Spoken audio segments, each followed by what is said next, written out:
Good morning, good afternoon, or good evening, everybody. Welcome to a special Kraken episode. I know that most of you may, or some of you have seen Camden and myself sort of look, side by side in a visual sense on live streams. But again, we've always wanted to do a Kraken together, and I think many of you appreciate both of our alternative perspectives to things. So with that being said, today is Friday, September the 10th, 2021, and we have quite a bit to cover for today. So I will start off with the first talking point in the news. But in addition to that, I just wanted to say very quickly that the reason for there not being a Kraken yesterday was because, folks, we looked at the news and there was not much to add from the previous day before, and we're all about quality over quantity. So again, we just want to make sure that we provide informative, unbiased, and of course we tell you when we use our opinion news, and yesterday wasn't the case. So to begin with, Facebook's smart glasses can take calls and photos but lacks AR. So Facebook yesterday unveiled its long-awaited smart glasses in partnership with Ray-Ban, entering a nascent wearables market with a focus on capturing photos rather than augmented reality. This is according to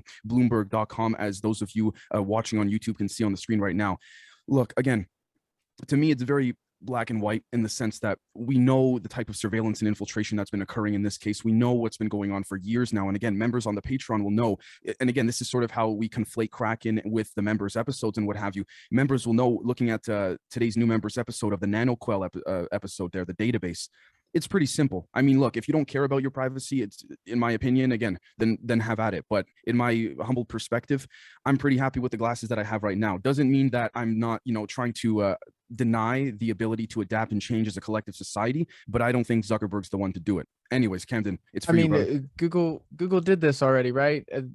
It didn't take off the way they thought it would, but I don't know, maybe people are into it now. I'm not going to be buying it. I mean, like you said, not that I'm doing anything wrong. I don't care about my like actions in the form of a private thing, but like, it's just personal privacy. Like, why wouldn't you want your privacy? It's pretty, at this point, it's pretty clear cut. In my opinion, there's no point of expanding or speculating on what it could have, what it could not have. The technology for surveillance infiltration has been there for at least a decade now. So there. Yeah, absolutely. Yeah. Anyways, brother, your point, on to you. Yeah, no, Amazon. You had Amazon.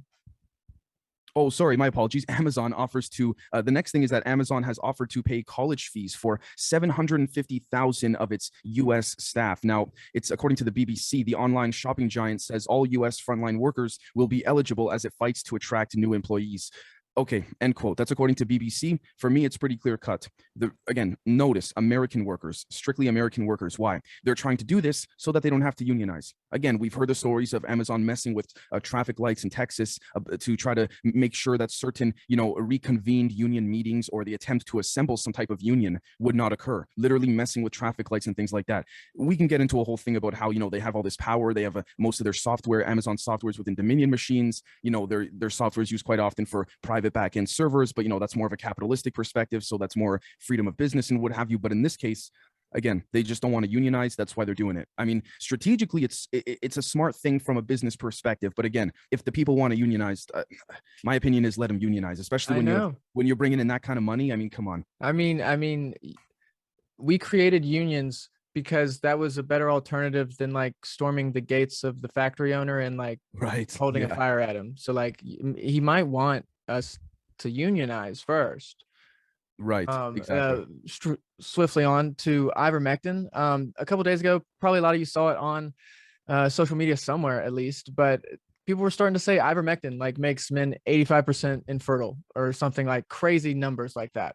So for the record, according to a couple sources, this is just one, that study was like done in 2011 in Nigeria, and it is not efficable, and it wasn't accurate, and it wasn't peer reviewed. And so like, okay, thanks for telling us 3 days later, Exactly. Yeah.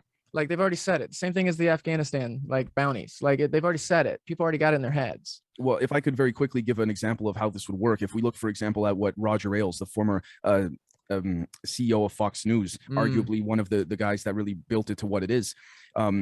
There's something he said, a direct quote, where he said, he goes, "We don't follow the news, we make the news." Now, again, take that as you will. I'm not trying to tell you guys if that's good or bad. However, he had a little bit of a theory on how he would create a news story, whether it was real or fake. He would create so much hype around it that other outlets would be forced to cover it, whether that story was true or not. Because they had to cover the news. They can't not cover the news. And now it's been what I see. Right. And this is what I see. And I'm sure what Camden sees is happening in this case. No, it doesn't matter that they retracted it. It's already been said. The damage has been done. The headline has circulated. It's over. Again, a very sophisticated, but very repetitive use of propaganda, if you ask me. But please, Camden. On to you, South Africa. Sorry. I just wanted to see if you wanted to comment anymore. But no. The next thing is that the South Africa, according to Al Jazeera, is vaccinating their children in a test of China's Sinovac jab. A global study to enroll 2,000 participants in South Africa and 12,000 others in Kenya, Philippines, Chile, and Malaysia is underway. End quote. So look, at the end of the day, when we look at this from an intelligence perspective, if you ask me, this does not surprise me because of how much the CCP has taken an interest into Africa, not even relatively in the last couple of years. This has been going on, at least for me personally. I've heard, rumors and whispers about China buying up land as early as 2013, 2014, and that's just on the surface level of quote unquote rumors and things like that. So again, from an intelligence perspective, I can see how these local governments have made an alliance with the CCP, whether directly or covertly or indirectly. Again, doesn't surprise me that they're now doing these tests to test these studies, to test the efficacy and efficiency of the CCP jab. Ultimately, I mean, whether that's official or not, people that go by the book will say, hey, you can't prove that. No, we can't, but we have to consider all the angles. So I mean, yeah, China, we'll get more into them later. They're doing some strangeness right now. I mean, between buddying with the Taliban to get Afghanistan into the new Silk Road, these kinds of Bill Gates-esque Africa vaccine programs, like, I don't know, they're doing weird stuff right now. They're like all over the map. Right. You throw in the Gates Foundation in there and God knows what else. And I'm not trying to make it sound conspiratorial, but again, actually Camden's next point will kind of add to this. Yeah, absolutely. We'll go right into it. So Dr. Fauci, probably lots of our viewers know, but direct leaks of the NIH using millions of dollars to fund through subcontractors, Wuhan Labs Institute. So like they are now moving on to funding Ebola viruses. Okay, so we have to talk about these gain of function things because yes, it has a nice pretty term, but this is mutations. This is biowarfare. These are not SARS corona bat viruses they're messing with anymore. This is them GMOing Ebola of all fucking things. So like, I don't know. I question why this is necessary when Fauci himself said in like 2005, 2004, these viruses don't really mutate unless we're doing it or they're getting let loose on animals. So like, what? Why? Well, if I could just throw in very quickly, I mean, again, the fact that there's been some quotes and some comments made by some of the individuals related to Echo Health, and they've said, and I quote, "I don't know what else to say at this point. NIH got the funding done through Echo Health." So essentially, we can argue about whether or not Fauci lied or obfuscated. Again, those fancy legal terms and political terms that they use. At the end of the day, just like when Fauci said in front of Congress at one of his testimonies, we didn't do gain of function, but if we did, it was by the book and it was done by people appointed up and down the chain. So sorry, I'll just finish my point very quickly. The up and down the chain. Okay, you mean people that you appointed personally? And again, I think I've said this maybe 3 or 4 times on other Krakens. That's like saying I didn't murder that person, but if I did, I would have hid the body really well. So did you murder them or not? Right. So I didn't murder that person, but if I did, you won't find it. Exactly. Damn straight. Exactly. So on to our next point. The U.S. military trial of 9/11 suspects continues to drag on almost 20 years after the attack. Torture, secrecy, and dysfunction plague military tribunals at Guantanamo Bay with no resolution in sight. End quote. This is according to Al Jazeera. But again, we're just doing this for the sake of visual layouts, using Al Jazeera and Business Insider, RT, New York Times. You can search this up anywhere. Okay. It's never going to be uncovered in terms of the secrecy and all that. First off, look at who was in charge at the time. Not necessarily Bush, more so Dick Cheney, a prime example of a war hawk. Again, unfortunately, one of the people that would probably be more privy and have more access to the knowledge of these extraterrestrial weapons, capabilities, craft, you name it, right? So he's right in there with the guys suppressing the cure for cancer. This is, in my opinion, at least just my opinion, is what comes of that with these people. So when we look at Guantanamo Bay and we see what's happening there because of all these secrecy things with regards to torture and enhanced interrogation, pardon my English, the tribunal's a clusterfuck because nothing's out in the open. It's like when people try to do auditing of the Pentagon's budget and their books. It's not going to happen. So I don't know what these tribunals persist or continue on for. Ultimately, I mean, I understand the principle of it, but what's the point of even the principle of doing this even 20 years later? I don't care if it's 200 years later, as long as the truth comes out. But if it's shrouded in secrecy, what's the use? So. No, see, I agree. That's the thing. It's like, are our tax dollars funding this still? I don't know. I'm just saying.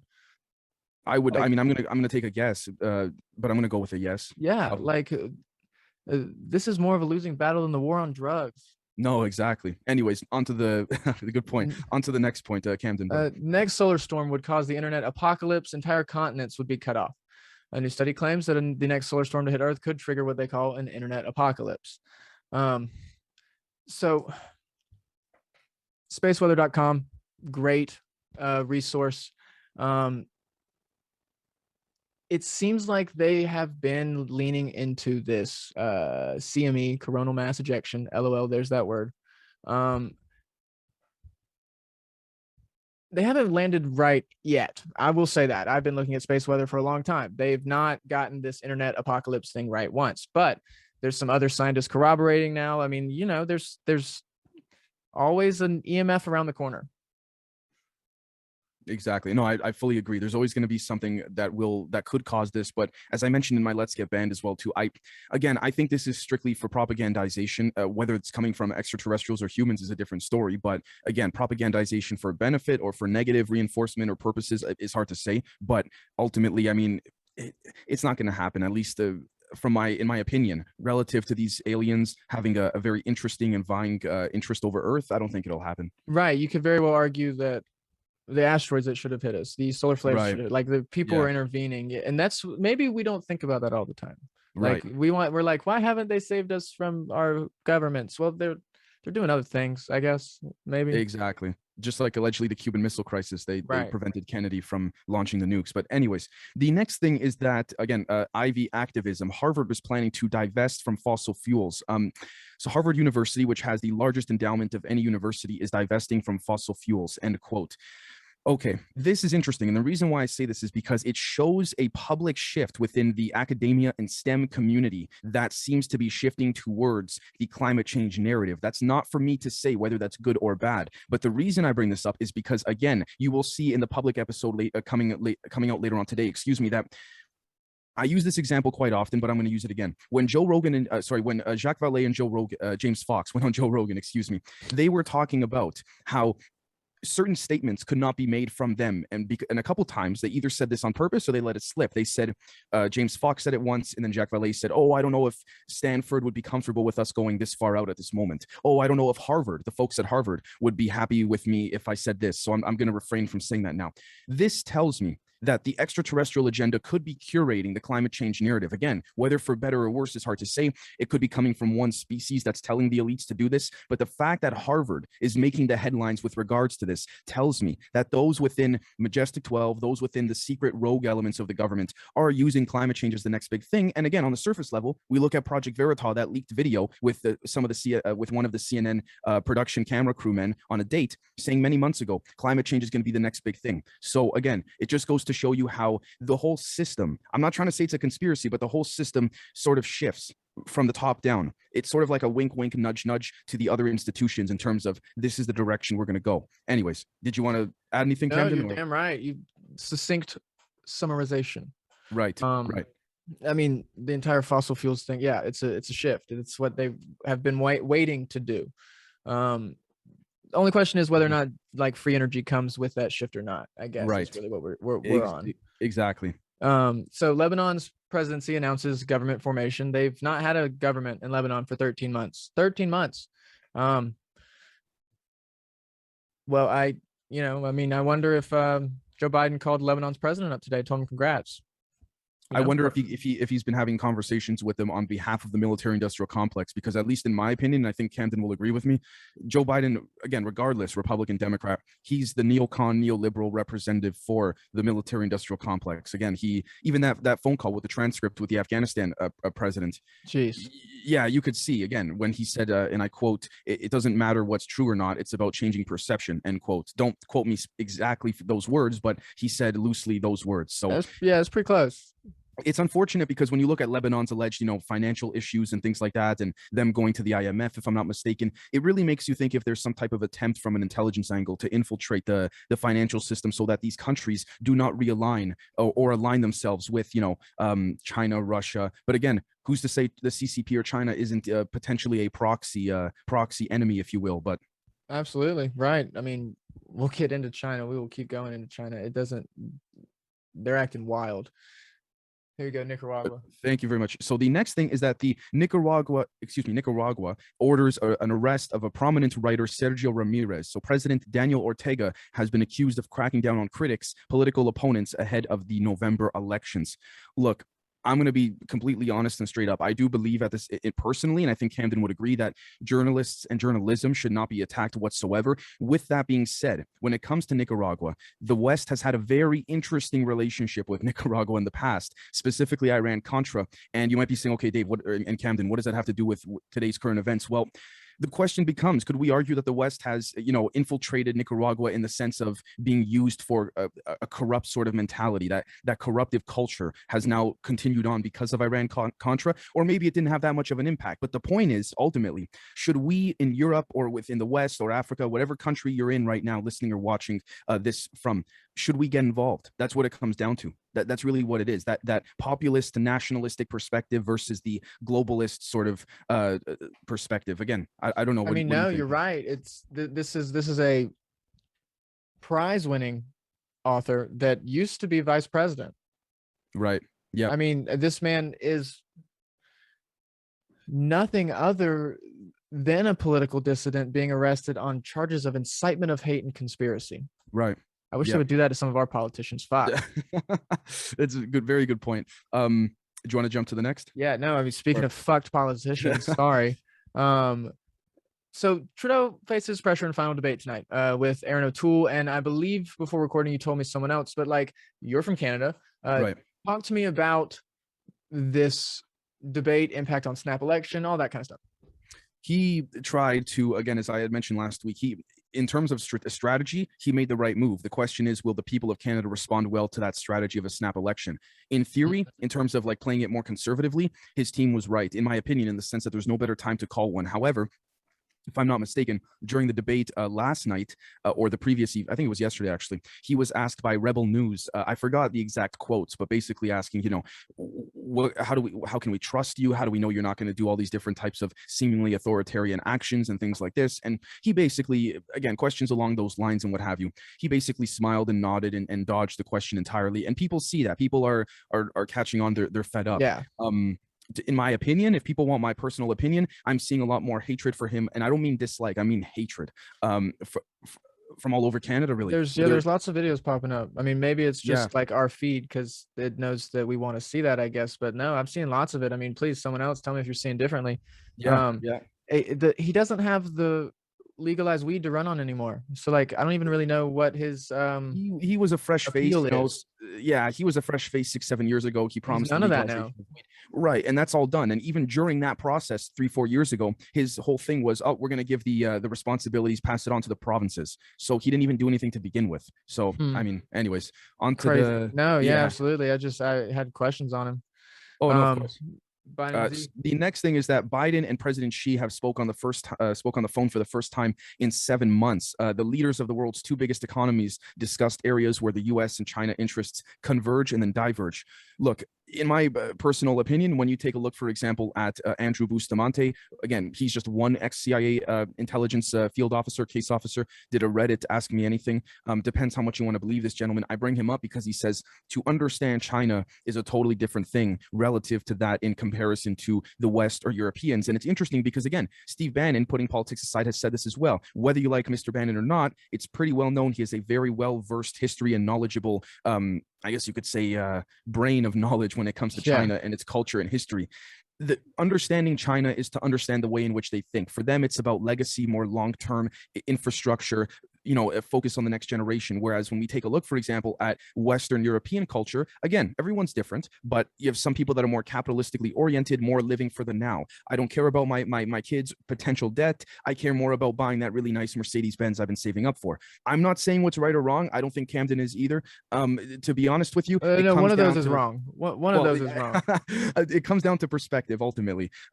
To just play it down the middle, to be fair, these are the type of things, believe it or not, at a larger scale type of examples I would envision Biden and President Xi discussing, because ultimately, in my opinion, it's a cultural thing, because that influences intelligence apparatuses and operations and so much more. So No, it does. And they, an important quote from it, I believe, was it was someone's quote. Obviously, it wasn't Biden or Xi, but we need to make sure that our countries compete without crossing over into conflict.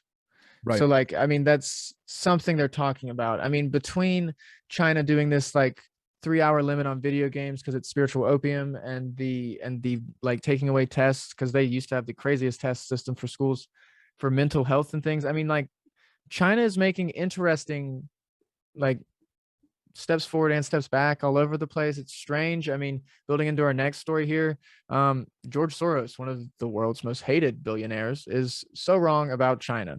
So wrong. You might think that means he likes them, but here it says George Soros has attacked his recent reforms and branded Beijing a threat to U.S. national security.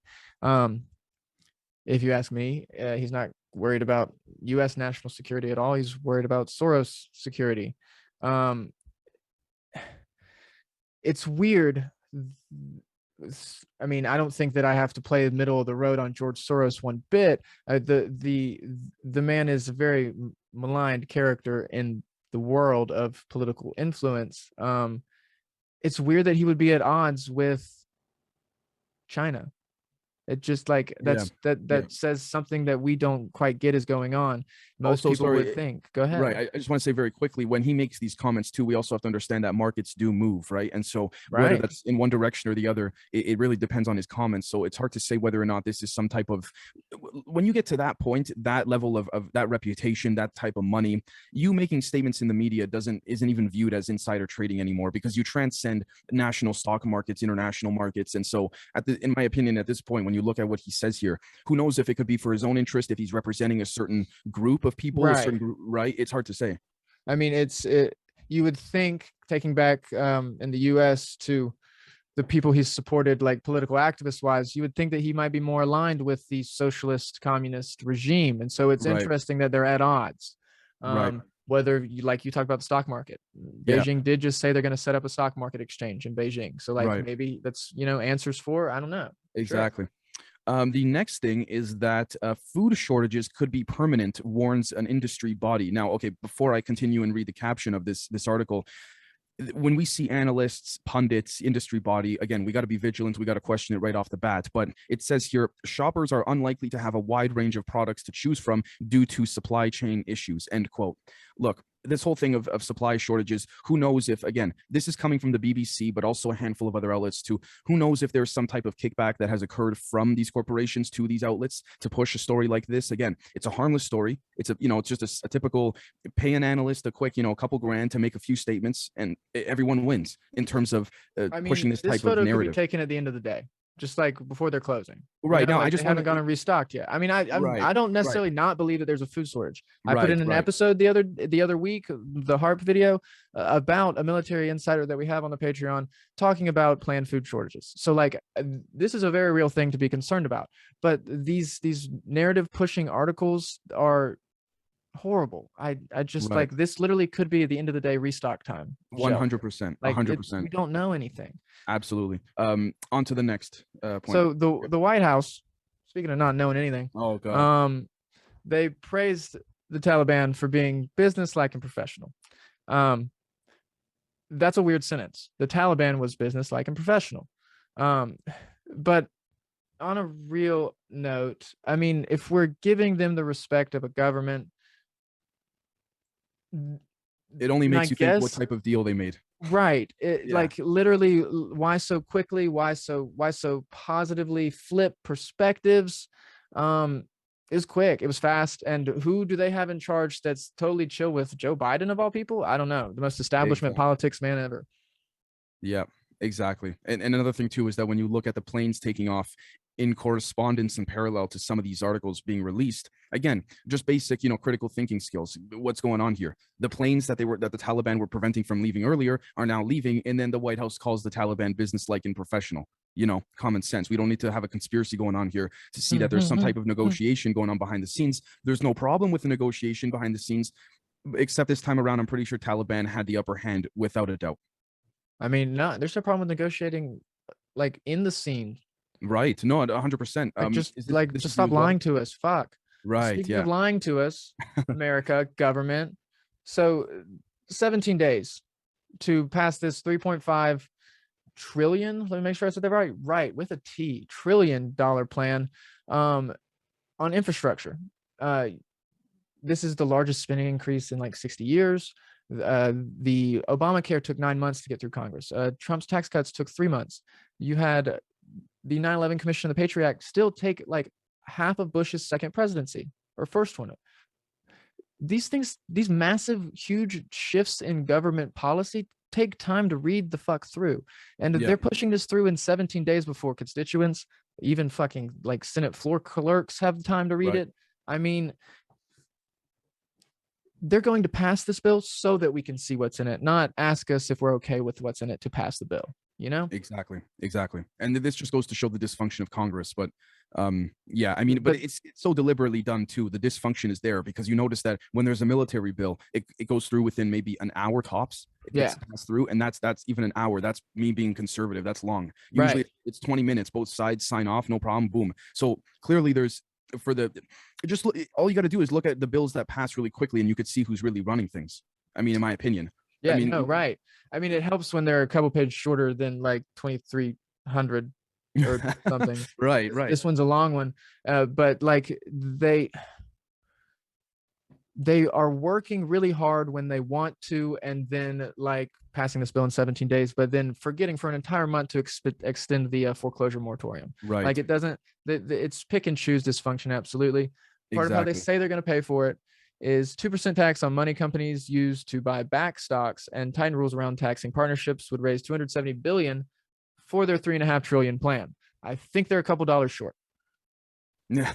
I mean, this is a whole other thing too. When you look at, for example, the capitalistic perspective of this type of tax, right? I mean, I understand to play devil's advocate for a second. The Democrats are saying, a one-time tax. It's a one-time tax, right? It's on buybacks and on partnerships. So if you were to go into another partnership or buy back other stock or buy back more stock, you were getting taxed. Well, okay. So so one end of it is, okay, I understand that the wealthy and the stock buybacks, particularly though, I know that not everyone who has stock buybacks are wealthy, but if we were to just put that aside and focus on the wealthy for a second, which is, let's give them the benefit of the doubt, what they're saying they want to do. The problem I have with this, though, to play devil's advocate once again, is that from a capitalistic perspective, if you let them do this, a 2% tax here, a 0.5% tax there, a 1% tax there. I'm sorry. Oh, so no problem. It's 270 billion over 10 years, not even like the 1 year 3.5 trillion. Right. This is not even a fucking drop in the water. They made it sound like it was doing something, but it's not. Right. And if you have 2% here, 1% there, and there's no form of some type of I don't want to say regulation, but some type of checks and balances, they're just going to keep saying, well, the rich can afford it, the rich can afford it. And I'm not trying to defend the rich. What I'm trying to defend is that capitalistic entrepreneurial mindset, more so for those that are trying to start businesses right now, especially if that affects you.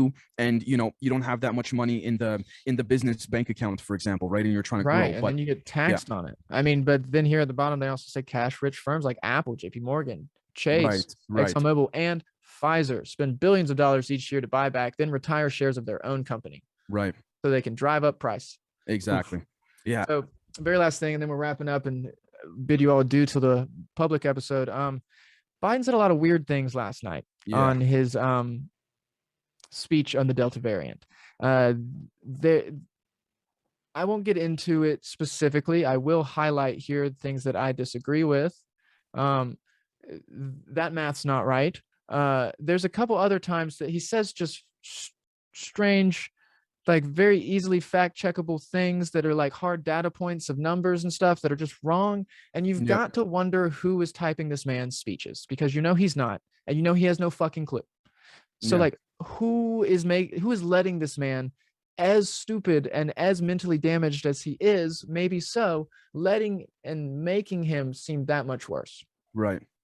It's the thing about this too is when you look at it. I mean, again, I think I said this a couple of days ago when he was on that CNN town hall and he said to Don Lemon, if you get the vaccine, you're not going to get COVID.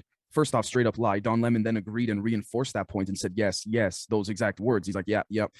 Why hasn't CNN's account, why hasn't the Biden administration's Twitter account, Facebook account, why hasn't it been, how come it has not been temporarily suspended for 2 weeks? I mean, again, it's so, and when Biden says, I don't understand why people don't trust the government. Oh, come on. Are you kidding me? The distrust was there years ago, let alone now, right? So when and again, like you said, Camden, who's writing these speeches? Because when you look sometimes at some of the things that reporters question Jen Psaki on, again, they call her Jen Psyope because of how she just uses, verbal psyops to just dodge questions. What's going on here? Like, the questions are not being answered. How is this let's just say for the sake of argument, okay, how is this any better than the Trump administration, for as bad as the New York Times and the Washington Post said the Trump administration was?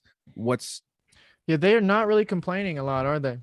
No. And that's another thing I wanted to point out very quickly too. When you look at, for example, forget Biden's speech for a second, but the moral and ethical issues that even ex-Obama advisors said with regards to Hunter Biden's paintings and things like that are being investigated because, conflict of interest. This guy's never painted in his life, Hunter Biden. All of a sudden he picks up a paintbrush and he wants figures and he wants $500,000 a pop. Come on. Like, so.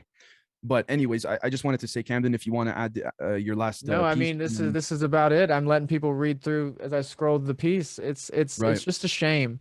And like, didn't vote for him, or really anybody. I guess that doesn't matter anymore to not say. But I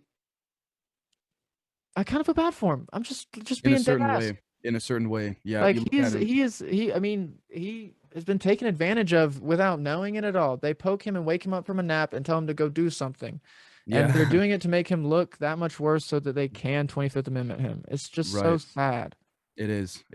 Anyways, folks, we will end it off right here. Thank you so much. Please let us know what you think, both from a visual side and from the audio side, what you think of us two, Camden and myself, doing this maybe once or twice a week so we can, sort of change things up. Other than that, folks, thank you so much and expect to catch a very exciting public episode later today. Cheers.